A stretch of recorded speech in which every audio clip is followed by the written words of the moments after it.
Hello friends, आज मैं आपको एक डिफरेंट पैटर्न का एक न्यूमेरिकल बता रहा हूँ। होप ये आपके प्रैक्टिस सेशन के लिए हेल्प करेगा। ओके, यहाँ देखिए, power to an induction motor is supplied by a 12 pole. Okay, 12 pole 3 phase 500 RPM alternator. Okay, यहाँ पे एक वर्ड आया है अल्टरनेटर। अल्टरनेटर का मीनिंग होता है synchronous generator. Okay, synchronous generator, ठीक है।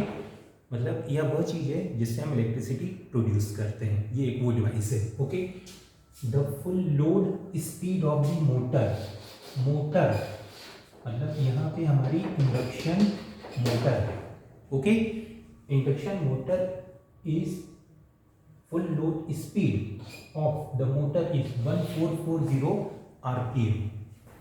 Find the percentage slip s, percent में निकालना है, and number of pole in the motor. Okay, तो हमारे पास क्या है एक्चुअल में कंडीशन ये है। यहाँ पर सबसे पहले हमको यहाँ पे जो है न्यूमेरिकल में क्या है दिया हुआ है। सबसे पहले यहाँ पर हमारे पास एक डिवाइस है, ये तो हो गई हमारी induction motor that is 3 phase. Okay, और यहाँ पर एक हमारी डिवाइस है दैट इज द, ये हमारा सिंक्रोनस जनरेटर, ठीक है, सिंक्रोनस जनरेटर, या फिर इसको आप चाहें तो इसका जो नाम बोल रहे हैं यहाँ पर दैट इज अल्टरनेटर। ओके, तो ये अल्टरनेटर हो गया, ये 3 फेज इंडक्शन मोटर हो गया, और इसको हम इससे सप्लाई कर रहे हैं, ये 3 फेज सप्लाई। क्लियर। अब हमको यहाँ पर क्या है कि इसके स्पेसिफिकेशन दिए हुए हैं कि 12 पोल 3 फेज 500 आरपीएम अल्टरनेटर, मतलब ये सिंक्रोनस जनरेटर, ये अल्टरनेटर एक ही चीज होती है, वह दी गई है, और इससे हम सप्लाई कर रहे हैं 3 फेज इंडक्शन मोटर को। ओके, मोटर की स्पीड यहाँ है 1440 आरपीएम, और हमको यहाँ पर क्या कहते हैं, सब number of pole in the motor. इस मशीन में नंबर ऑफ पोल को कैलकुलेट करना है और स्लिप को कैलकुलेट करना है, लेकिन हमारे पास अल्टरनेटर के 12 पोल 500 आरपीएम की स्पीड दी गई है। ठीक है, तो यहाँ पे इसकी स्पीड जो है वो है आपकी कितनी, दैट इज द 500 आरपीएम, और मोटर की स्पीड जो है आपकी वो है आपकी 1440। ओके, तो हमारे पास ये एक्चुअल में सिचुएशन है। ठीक है, तो हमको यहाँ पर सबसे पहले नंबर ऑफ पोल कैलकुलेट करना है, और उसके बाद स्लिप की वैल्यू कैलकुलेट करना है। ओके, तो देखिए हमारे पास, अब देखिए यहाँ पर हमको पोल की वैल्यू कैलकुलेट करना है। हमको रिलेशन क्या पता है, दैट इज दी, यहाँ पर रिलेशन हमको मालूम है कि F is equal to P into N divided by 120।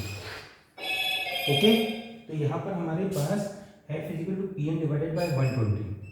Motor की स्पीड दी हुई है, P की वैल्यू हमारे पास यहाँ पर क्या पता है, इसमें दिए नहीं, हमारे पास नंबर ऑफ पोल 12 इसके दिए गए अल्टरनेटर के, that is the 12 pole. Okay, तो एक काम, अब देखिए यहाँ पर अगर हम फ्रीक्वेंसी f कैलकुलेट कर लें, अगर हमें पता चल जाए तो हम इससे क्या करेंगे, that is will be p की वैल्यू हम कैलकुलेट कर सकते हैं। ओके, अच्छा, चूंकि अब हम देखिए ये अल्टरनेटर, इसको अल्टरनेटर जो जिस सप्लाई पे को, जिस भी इलेक्ट्रिसिटी को जनरेट कर रहा है अल्टरनेटर, वही वो क्या कर रहा है, इंडक्शन मोटर को फीड कर रहा है। इसका मतलब है इसकी जो फ्रीक्वेंसी होगी वही क्या हो जाएगी, इसकी फ्रीक्वेंसी हो जाएगी। तो अगर हम यहाँ पर इसके नंबर ऑफ पोल दिए हुए हैं 12, ओके, साथ ही साथ इसकी स्पीड, दूसरी चीज यहाँ पर स्पीड इसकी दी हुई है, दैट इज आपको 500 आरपीएम। ओके, तो इस रिलेशन की मदद से हम इसकी फ्रीक्वेंसी कैलकुलेट कर लेते हैं। यही फ्रीक्वेंसी इसकी फ्रीक्वेंसी हो जाएगी, एंड देन फिर हम इसकी मदद से नंबर ऑफ पोल कैलकुलेट कर लेंगे। ओके, तो चलिए हम इसको यहाँ से, तो ये हो गया कि हमको इस न्यूमेरिकल में कहाँ से स्टार्टिंग करना है। ओके, तो ये बात क्लियर होगी आपके लिए। अब हम क्या करेंगे, सबसे पहले हम सिंक्रोनस जनरेटर या अल्टरनेटर दोनों एक ही चीज है। तो यहाँ पर सबसे पहले हम क्या करेंगे, हम इसकी जो गिवन डाटा है, गिवन डाटा फॉर अल्टरनेटर, ठीक है। हमें क्या पता है, नंबर ऑफ पोल किसके पता है हमको, अल्टरनेटर के, ठीक है। तो मैंने इसको लिख दिया अल्टरनेटर के पोल PA। ये हमारे पास दिया है 12। इसके बाद हमको यहाँ पर दी हुई है इसकी अल्टरनेटर की, हमें सिंक्रोनस जो हम इसको स्पीड ही ले लें, ठीक है, अल्टरनेटर की स्पीड ले लेते हैं, ठीक है, A that is the 500 RPM। Okay, तो अब हम इस डाटा की मदद से इसकी फ्रीक्वेंसी क्या हो जाएगी, हमको फॉर्मूला पता है Tn डिवाइडेड बाय 120। ओके, तो हम यहाँ पे इसकी वैल्यू को सब्स्टिट्यूट कर देंगे, 12 इंटू 500 डिवाइडेड बाई 120। तो 0 से 0 एंड 12 से 12 कैंसिल आउट, तो ये आपकी हो जाएगी 50 हर्ट्ज फ्रीक्वेंसी। ये आपकी किसकी आ गई है, that is for the alternator की। ओके, अब देखिए हमारी क्या थी, एक साइड हमारा यहाँ पे था दैट इज द अल्टरनेटर, और यही कनेक्टेड था यहाँ पर मोटर से। तो हमारा जो अल्टरनेटर की फ्रीक्वेंसी, उसी की सप्लाई की फ्रीक्वेंसी हमारी 50 हर्ट्ज है, तो यही सप्लाई मोटर पे जा रही है, तो यही फ्रीक्वेंसी क्या होगी यहाँ पे, इसकी भी 50 हर्ट्ज हो गई। ओके, तो हमारे पास एक डाटा इसका मिल चुका है मोटर का कि अपने इसको 50 हर्ट्ज पे सप्लाई मिल रही है, ठीक है। तो इसको मैं यहाँ से अब अलग कर देता हूँ, अल्टरनेटर का केस, ठीक है। अब हम क्या करेंगे कि हम जो अब आएंगे मोटर के केस में, ठीक है। हमको निकालना क्या है, number of pole in the motor, ठीक है। तो हमको जो नॉर्मल स्टैंडर्ड रिलेशन पता है कि F इसकी कैलकुलेट क्या होता है, Tn डिवाइडेड बाई 120। ओके, अब हम यहाँ पर क्या कर सकते हैं, यही चीज को हम थोड़ा सा रीअरेंज कर देते हैं। तो n हमको P कैलकुलेट करना है, तो हम n को थोड़ा सा यहाँ पे डिनोमिनेटर में ले लेते हैं, उसको न्यूमरेटर में ले लेते हैं। तो F into 120 divided by n। Okay, अब हमारे पास देखिए n किसकी दी हुई है, यहाँ पर ये हम ले रहे हैं किसके रेफरेंस में, अब ले रहे हैं हम मोटर के रेफरेंस में। क्लियर, मतलब अब हम इस पोर्शन में आ चुके हैं मोटर के केस में। तो f की वैल्यू हमारी क्या होगा, यही 50 हर्ट्ज जो हमने कैलकुलेट की है। तो this is your 50 into 120 divided by n। अब देखिए अब हम किसके केस में आ चुके हैं, मोटर के केस में। तो स्पीड यहाँ n जो रहेगी वो हम मोटर की लेंगे, दैट इज योर 1440। तो ये यहाँ लेंगे 1440, इसको हमने सिंप्लीफाइड करते हैं, अप्रॉक्सीमेट 4.15 अप्रॉक्सीमेट वैल्यू आएगी। क्लियर, अब देखिए जो मोटर होती है, यहाँ देखिए ये जो मोटर है इसमें या क्या होगी, या तो यहाँ पोल होते हैं, ठीक है, ये पोल हो गए 2 पोल या फिर 4 पोल, या फिर ऐसे नंबर ऑफ पोल बढ़ते जाते हैं 2, 4, 6, 8। ये फ्रैक्शंस में नहीं रहते हैं, ठीक है, क्योंकि ये क्या है 0.5 से लेस वैल्यू है, ये डेसिमल के बाद क्या है 0.5 से ज्यादा नहीं है, 5 से बिलो है पॉइंट के बाद। तो हम इसको क्या करेंगे, इसकी जो लेस वैल्यू उसको ले लेंगे। तो ये अप्रॉक्सीमेट हमने कितनी ले ली 4। तो this is your number of poll, ये आपके क्या हो गए, मोटर के पोल हो गए। तो ये हमको थोड़ा सा इस तरह से कैलकुलेशन करके थोड़ा सा अप्रॉक्सीमेशन देना पड़ेगा। ओके, तो आपका पहली चीज आ गई कि इस मशीन में आपके number of pole total motor में कितने हैं। क्लियर, अब इसके बाद हमको निकालते हैं फाइंड द परसेंटेज स्लिप, ठीक है।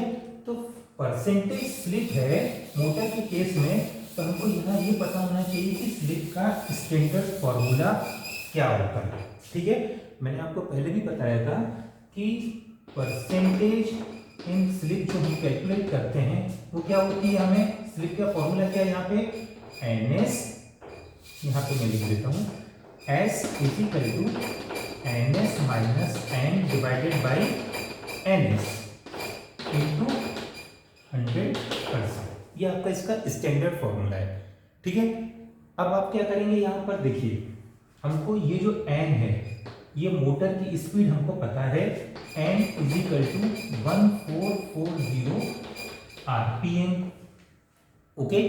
इसके बाद हमको NS, ये हमें क्या है, that is your synchronous speed of motor, ये आपको दी नहीं है, ओके। तो synchronous speed of the motor with reference to P is equal to 4, ये हमको कैलकुलेट करना पड़ेगा, क्लियर। तो इससे हम क्या करेंगे, सिंक्रोनस स्पीड कैलकुलेट करेंगे, मोटर की स्पीड दी गई है, इस वैल्यू को सब्स्टिट्यूट करेंगे तो हमें स्लिप की वैल्यू मिल जाएगी, ठीक है। अच्छा, हमको क्या पता है, NS is equal to 120 F divided by P, ये स्टैंडर्ड रिलेशन है। अब हम यहाँ क्या करेंगे, 120 F की वैल्यू हमारी पहली मिल चुकी है 50 हर्ट्ज, P की वैल्यू हमने निकाली 4, इसको यहाँ रख दिया, तो ये कितना हो गया, 0 × 0 डिवाइडेड, इसको 6000 डिवाइडेड बाई 4 कर दिया, ठीक है। तो ये आपकी आ गई 1500, यूनिट हो जाएगी RPM, ये आपकी आ गई NS, ओके। अब देखिए NS की वैल्यू हमको मिल चुकी है, ये आपकी मोटर की स्पीड 1440 दी गई है, तो हम दोनों वैल्यू को यहां सब्स्टिट्यूट करेंगे इस इक्वेशंस में, ये वाला आपका जो स्टैंडर्ड रिलेशन है, एंड देन फिर हम इसको कैलकुलेट करेंगे, ओके।